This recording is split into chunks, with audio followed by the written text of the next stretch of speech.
Chapter 7. The Right Way to Receive and Return. Having covered the details of why and how to bestow benefits, our next step is to explore the equally important skills of receiving and reciprocating them.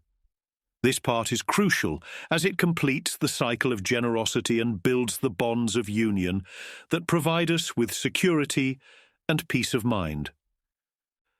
Gratitude repays goodness. The right way to accept a benefit from a good person is with gratitude, which repays their goodness towards us. If we also received a material benefit, it is appropriate to return that if we can. But the greater part of our debt is paid by keeping the benefit in our mind along with our intention to repay. As Seneca explains, that benefit which consists of the action is repaid when we receive it graciously. That other, which consists of something material, we have not then repaid, but we hope to do so. The debt of goodwill has been discharged by a return of goodwill. The material debt demands a material return. Thus, although we may declare that he who has received a benefit with goodwill has returned the favor, yet we counsel him to return to the giver something of the same kind as that which he has received. Some part of what we have said departs from the conventional line of thought and then rejoins it by another path. We declare that a wise man cannot receive an injury, yet if a man hits him with his fist, that man will be found guilty of doing him an injury. We declare that a fool can possess nothing, yet if a man stole anything from a fool, we should find that man guilty of theft. We declare that all men are mad, yet we do not dose all men with hellebore, but we put into the hands of these very persons, whom we call madmen, both the right of voting and of pronouncing judgment. Similarly, we say that a man who has received a benefit with goodwill has returned the favor, yet we leave him in debt nevertheless, bound to repay it even though he has repaid it. This is not to disown benefits, but is an encouragement to us neither to fear to receive benefits, nor to faint under the too great burden of them. Good things have been given to me. I have been preserved from starving. I have been saved from the misery of abject poverty. My life, and what is dearer than life, my liberty, has been preserved. How shall I be able to repay these favors? When will the day come upon which I can prove my gratitude to him? When a man speaks thus, the day has already come. Receive a benefit, embrace it, rejoice, not that you have received it, but that you have to owe it and return it. Then you will never be in peril of the great sin of being rendered ungrateful by mischance. To give and receive are both noble, but to owe is the more difficult part. We ought to bear it happily, though, and cherish the benefits we received, returning them only at the right time. To do so hastily shows us to be too eager to free ourselves of our friendly obligation, as being too slow shows a lack of value for it. Those persons are much mistaken who regard it as a proof of a great mind to make offers to give, and to fill many men's pockets and houses with their presents. For sometimes these are due not to a great mind, but to a great fortune. They do not know how far more great and more difficult it sometimes is to receive than to lavish gifts. I must disparage neither act. It is as proper to a noble heart to owe as to receive, for both are of equal value when done virtuously. Indeed, to owe is the more difficult, because it requires more pains to keep a thing safe than to give it away. We ought not, therefore, to be in a hurry to repay, nor need we seek to do so out of due season. For to hasten to make repayment at the wrong time is as bad as to be slow to do so at the right time. My benefactor has entrusted his bounty to me. I ought not to have any fears either on his behalf or on my own. He has a sufficient security. He cannot lose it except he loses me. Nay, not even if he loses me. I have returned thanks to him for it, that is, I have requited him. He who thinks too much about repaying a benefit must suppose that his friend thinks too much about receiving repayment. Make no difficulty about either course. If he wishes to receive his benefit back again, let us return it cheerfully. If he prefers to leave it in our hands, why should we dig up his treasure? Why should we decline to be its guardians? He deserves to be allowed to do whichever he pleases. Seneca offers some last advice on receiving, in regard to receiving gifts from bad men. If the giver is truly wicked, then no gift could be a benefit, and no repayment could be owed. But if the giver is just an ordinary bad man, benefits received from him should be returned, but not granted. As for the ordinary bad man whom I can find in the marketplace of any town, who is feared only by individuals, I would return to him a benefit which I had received from him. It is not right that I should profit by his wickedness. Let me return what is not mine to its owner. Whether he be good or bad makes no difference. But I would consider the matter most carefully, if I were not returning but bestowing it. Be grateful to God. Now that we have covered how to receive benefits from others, let us turn our attention to the gifts bestowed upon us by nature. Is our very existence in a world seemingly crafted for our needs, graced with the warmth of the sun, the guidance of the stars, and an abundance of food, beauty, and art, not in itself a profound benefit? Indeed, it is a remarkable gift, one that invites us to reflect on the generosity of existence and our place within it. If anyone gave you a few acres, you would say that you had received a benefit. Can you deny that the boundless extent of the earth is a benefit? If anyone gave you money and filled your chest, since you think that so important, you would call that a benefit. God has buried countless mines in the earth, has poured out from the earth countless rivers, rolling sands of gold.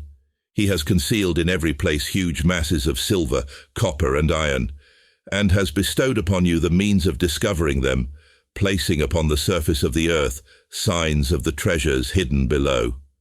And yet, do you say that you have received no benefit? If a house were given you, bright with marble, its roof beautifully painted with colors and gilding, you would call it no small benefit. God has built for you a huge mansion that fears no fire or ruin, in which you see no flimsy veneers, thinner than the very saw with which they are cut, but vast blocks of most precious stone, all composed of those various and different substances whose paltriest fragments you admire so much. He has built a roof which glitters in one fashion by day and in another by night. And yet do you say that you have received no benefit? In discussing the concept of God, Seneca presents a definition that is so inclusive it could resonate even with a modern atheist. He suggests that if we equate God with nature, or as the initial cause in a connected chain of causes, then God essentially becomes the boundary of our understanding. In contemporary terms, God might be likened to the moment just before the Big Bang, a mysterious, unexplained event that eventually led to our existence in this beautiful world. Consider this analogy. If you were in an accident and your life was saved by an anonymous stranger, you would likely feel a profound sense of gratitude, even without knowing the identity of your benefactor. In a similar vein, the mere fact of our existence, which is a greater gift than being saved from peril, warrants a deep sense of gratitude. The wise person should respond to the gift of existence as they would to any anonymous benefit, with heartfelt appreciation and by cherishing the gift itself. This approach fosters a sense of connectedness and gratitude towards the larger forces at play in the universe, regardless of our ability to fully comprehend or identify them. Nature, says my opponent, gives me all this. Do you not perceive when you say this that you merely speak of God under another name? For what is nature but God and divine reason, which pervades the universe and all its parts? You may address the author of our world by as many different titles as you please. You may rightly call him Jupiter, best and greatest, and the Thunderer, or the Stayer, so called, not because, as the historians tell us, he stayed the flight of the Roman army in answer to the prayer of Romulus, but because all things continue in their stay through his goodness. If you were to call this same personage Fate, you would not lie. For since fate is nothing more than a connected chain of causes, he is the first cause of all upon which all the rest depend. You will also be right in applying to him any names that you please which express supernatural strength and power. He may have as many titles as he has attributes. How to deal with ingratitude. If we lived in a world full of Stoic sages, we would never need to remind anyone to return a benefit, and could wait patiently as they were all returned at the perfect time. Unfortunately, we live in a world with no Stoic sages, so we will sometimes find it necessary and proper to remind our friends of our gifts, so that they are not made ungrateful by lack of knowledge or inattention. To awaken some men, it is only necessary to stir them, not to strike them. In like manner, with some men, the feeling of honour about returning a benefit is not extinct, but slumbering. Let us rouse it. Do not, they will say, make the kindness you have done me into a wrong, for it is a wrong, if you do not demand some return from me, and so make me ungrateful. What if I do not know what sort of repayment you wish for? If I am so occupied by business, and my attention is so much diverted to other subjects that I have not been able to watch for an opportunity of serving you, point out to me what I can do for you, what you wish me to do. Why do you despair before making a trial of me? Why are you in such haste to lose both your benefit and your friend? How can you tell whether I do not wish or whether I do not know how to repay you? Whether it be in intention or in opportunity that I am wanting, make a trial of me. I would therefore remind him of what I had done, without bitterness, not in public or in a reproachful manner, but so that he may think that he himself has remembered it, rather than that it has been recalled to him. Even if we are unsuccessful in rousing our friends' honourable feelings, we must bear it magnanimously. Our friends are externals and outside of our control, so disturbing our tranquillity of mind because of their unwise actions only makes us both into fools. But, says our adversary, suppose that we gain nothing by this. Suppose that he pretends that he has forgotten it. What ought I to do? You now ask a very necessary question, and one which fitly concludes this branch of the subject, how, namely, one ought to bear with the ungrateful. I answer calmly, gently, magnanimously. Never let anyone's discourtesy, forgetfulness, or ingratitude enrage you so much that you do not feel any pleasure at having bestowed a benefit upon him. Never let your wrongs drive you into saying, I wish I had not done it. While it is a serious vice, disturbing our tranquillity over ingratitude is as unreasonable as being upset at people for all their other universal failings. It is the nature of the human condition that we are born bad, and then struggle to become good. Instead of prosecuting the ingratitude of another, we ought to plead for universal amnesty, for we ourselves are only better than the worst by a few degrees. If you are indignant at men being ungrateful, you ought also to be indignant at their being luxurious, avaricious, and lustful. You might as well be indignant with sick men for being ugly, or with old men for being pale. It is indeed a serious vice, it is not to be borne, and sets men at variance with one another. Nay, it rends and destroys that union by which alone our human weakness can be supported. Yet it is so absolutely universal that even those who complain of it most are not themselves free from it. If you carefully examine yourself, perhaps you will find the vice of which you complain in your own bosom. You are wrong in being angry with a universal failing, and foolish also, for it is your own as well. You must pardon others, that you may yourself be acquitted. You will make your friend a better man by bearing with him. You will in all cases make him a worse one by reproaching him. The Utility of Exaggeration. Near the end of On Benefits, Seneca makes a quick point to address the usefulness of exaggerations he has made throughout the text. It is important that we not take the maxims literally and let them lead us astray, and that we understand the reasons behind them. When you distrust those whom you order to do anything, you ought to command them to do more than enough in order that they may do what is enough. The purpose of all exaggeration is to arrive at the truth by falsehood. Consequently, he who spoke of horses as being whiter than snows and swifter than the winds, said what could not possibly be in order that they might be thought to be as much so as possible. And he who said, more firm than crags, more headlong than the stream, did not suppose that he should make anyone believe that a man could ever be as firm as a crag. Exaggeration never hopes all its daring flights to be believed, but affirms what is incredible, that thereby it may convey what is credible. When we say, let the man who has bestowed a benefit forget it, what we mean is, let him be as though he had forgotten it. Let not his remembrance of it appear or be seen. When we say that repayment of a benefit ought not to be demanded, we do not utterly forbid its being demanded, for repayment must often be extorted from bad men, and even good men require to be reminded of it. Am I not to point out a means of repayment to one who does not perceive it? Am I not to explain my wants to one who does not know them? Why should he, if a bad man, have the excuse, or, if a good man, have the sorrow of not knowing them? Men ought sometimes to be reminded of their debts, though with modesty, not in the tone of one demanding a legal right. The ball game. Now that we have discussed the right way for a Stoic to give and receive, how do we keep all these guidelines in our mind and actually put them into practice in real life? For this, we have the ball game. I wish to use Chrysippus's simile of the game of ball, in which the ball must certainly fall by the fault either of the thrower or of the catcher.